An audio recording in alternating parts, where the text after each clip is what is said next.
Hello and welcome. This is Rooflemonger. So I, on the side, have been playing Killer Instinct a little bit.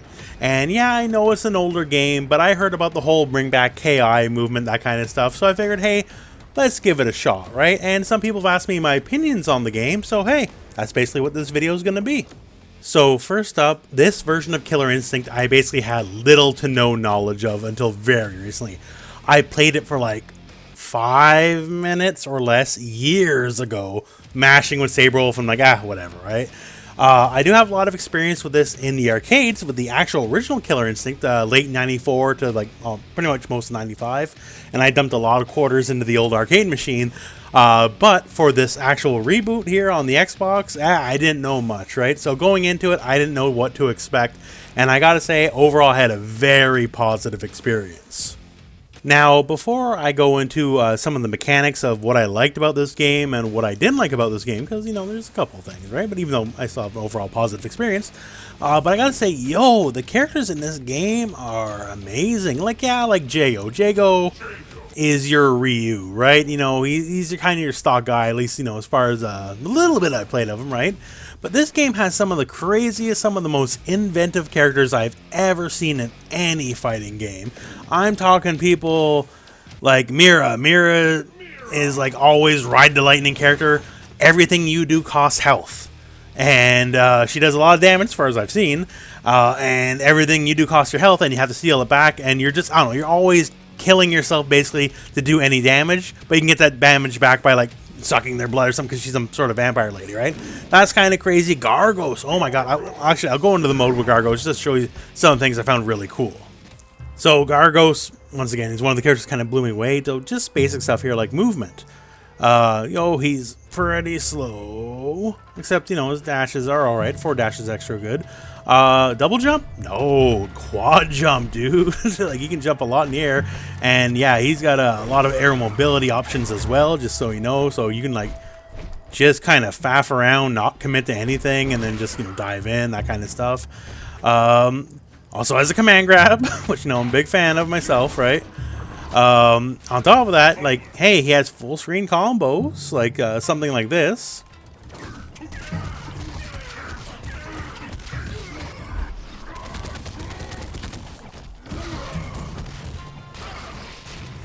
So something like that from full screen. I'm sure it's a crappy combo. The combo system's still the thing I struggle with, right? But just stuff like that, I think is really cool. Other cool stuff, you know, like, hey, Shades of Noob Cybot here with like a super command grab. Looks really cool. And also, hey, he can summon little buddies. So, like, not only do you have to worry about me, the guy actively attacking you, right? Like, you also got to worry about my little League of Legends minions, who I can just beat up for no reason with my own command grab if I want. I can pick them up and throw them at you with my command grab. Or, heck, I can pick them up and toss them behind you. Now you have to worry about, like, this kind of stuff, right? Like, that's just really cool. And also, hey, I can grab them and I can eat them for health. Like, just what a cool character this is, right? Like, this is like maybe the second or third character I had to look at, and I'm just blown away by like all the stuff this character can do. And that's kind of normal in Killer Instinct. The characters in this game are so wildly inventive. And that's just like one of many characters that are just absurd and unique by any fighting game standards, right? Like Arya is like effectively a triple layer stance character as far as I can tell. Once again, my understanding of the characters in this game is not perfect, right? But yeah, she has like 3 stances, like ranged, rushdown, kind of neutral-ish, and go on the fly, and she has her own built-in assist. Like, that's crazy. Everything Aganos, this guy's a giant golem who can like literally shorten or lengthen the stage. You can like put up walls in the stage here, and it's like all of a sudden there's a wall behind you, a wall behind me, and now the stage is like 1/5 of what it used to be. Also, you can pick up the wall and beat your head in over it. Like that kind of crazy stuff. Conra, my lord, he's like Dalsum on steroids. So like he plays a full screen, you know, range kind of slow Dalsum game, except for when he has the sand pit up, and then all of a sudden he's like Yun, and he's just rushing down on you like crazy. Like, man, some of these characters, like the Battletoad, man, I don't even know. I just got my head beaten a lot by the Battletoad. He's pretty crazy. Like, a lot of the characters are just nuts in this game, and it was a genuine joy, a genuine pleasure just to play the game, and just in training mode, like, just look at their moves. Like, rarely that happens to me anymore in fighting games where I'm just like, oh man, I'm just having fun looking at your moves. But for these guys, considering how crazy half the cast is, man, it was truly a pleasure. So when I finally got around to playing some games, you know, and stopped just gawking at the movesets, I did settle on Arbiter. And yeah, in case you're unaware, yo, it's the guy from Halo. Like, yo, throwing stickies and everything, right? I settled on him just because when I did finally play, I only had a limited amount of time to learn the character. And I feel like Arbiter kind of rewarded like a slower fundamentals-based play. And I think I was right, except for the part where he's like Season 2 Balrog in Street Fighter V. And I can just like literally go into rush into special cancel because he has shields just like Halo, right? So I can add my shield. And cool, if it gets a hit, I get a hit. If not, I'm completely safe as far as I can tell anyways, right?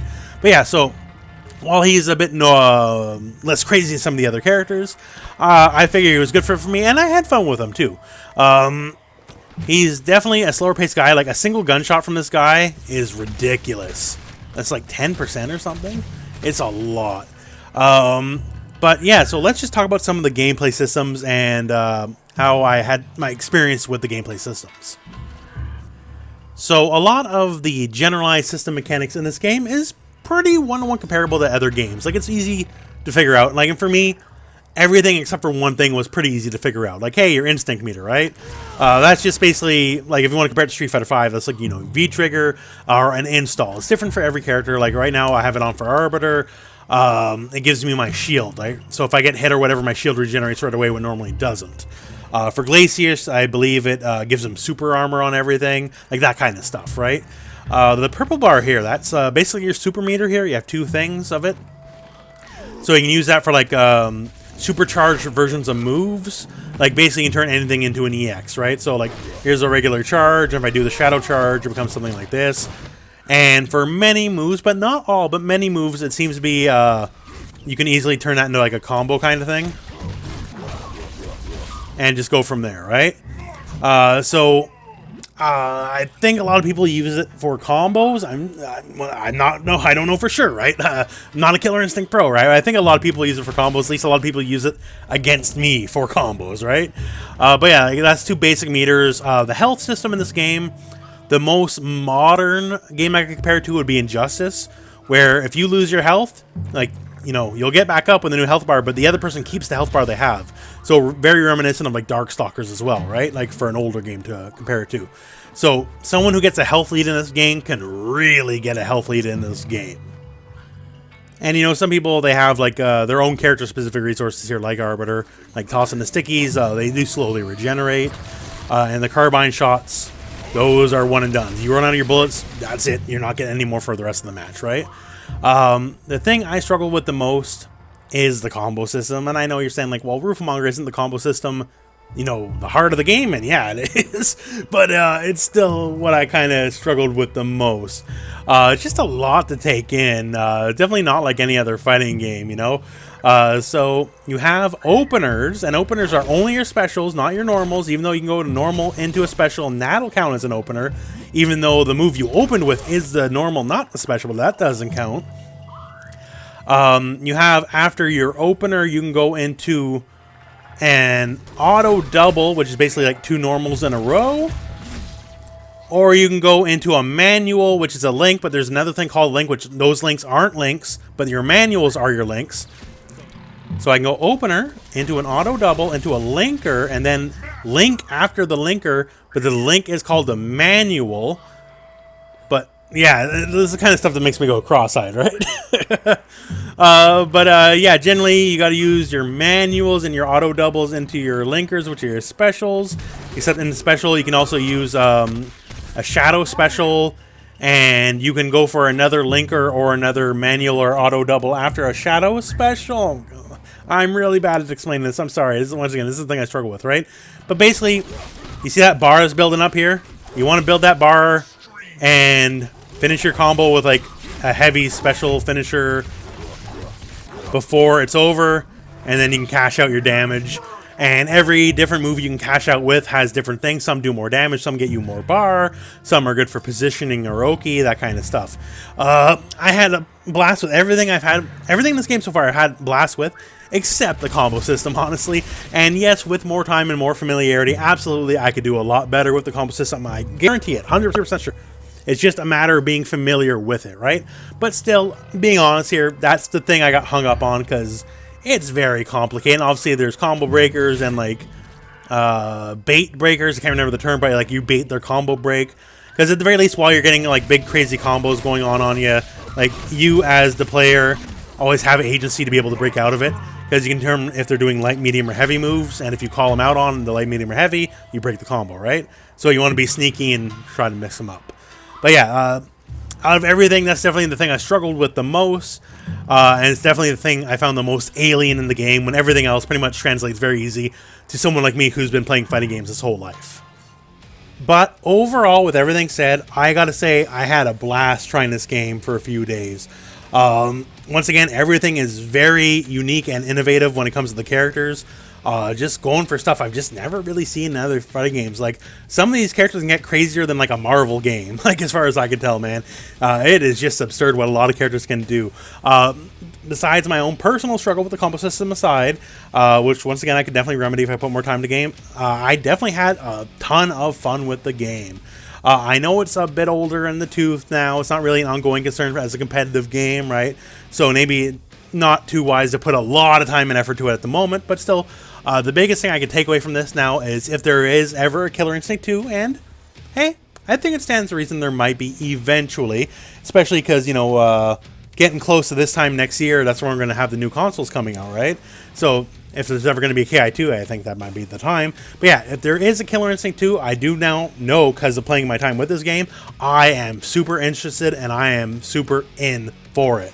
Because I had a blast playing this, and if there is a second game coming, hey man, count me in, because I want to try it. So yeah, overall, very positive experience. I guess this video I'll leave you out here with just my very first match ever. Never played the game, like an actual match before this. It's bad play, it's scrubby play, don't get me wrong, but hey, here you go, and that'll lead you on out.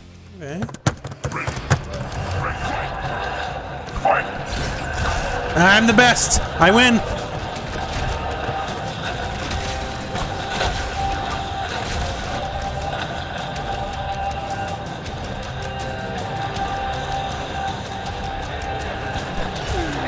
Oh god, I'm dead. I'm done.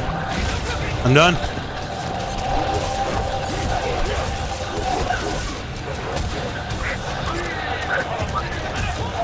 Yo! Get away from me, you beast!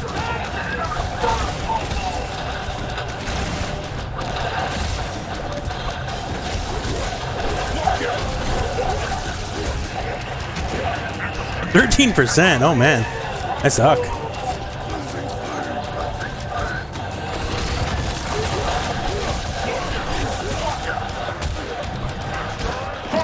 My combos suck.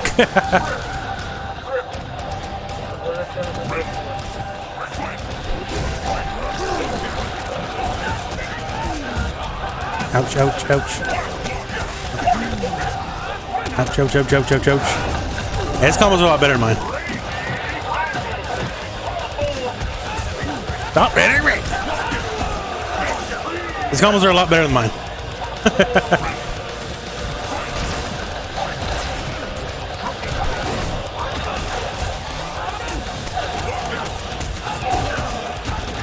Help me! Aren't you helping me?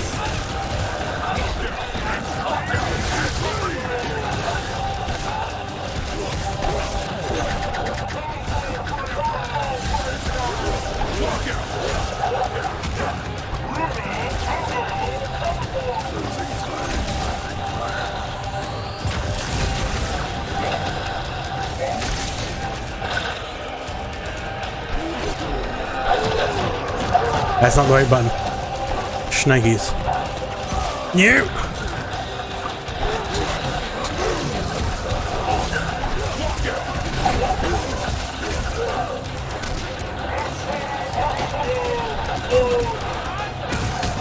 I thought I beat him.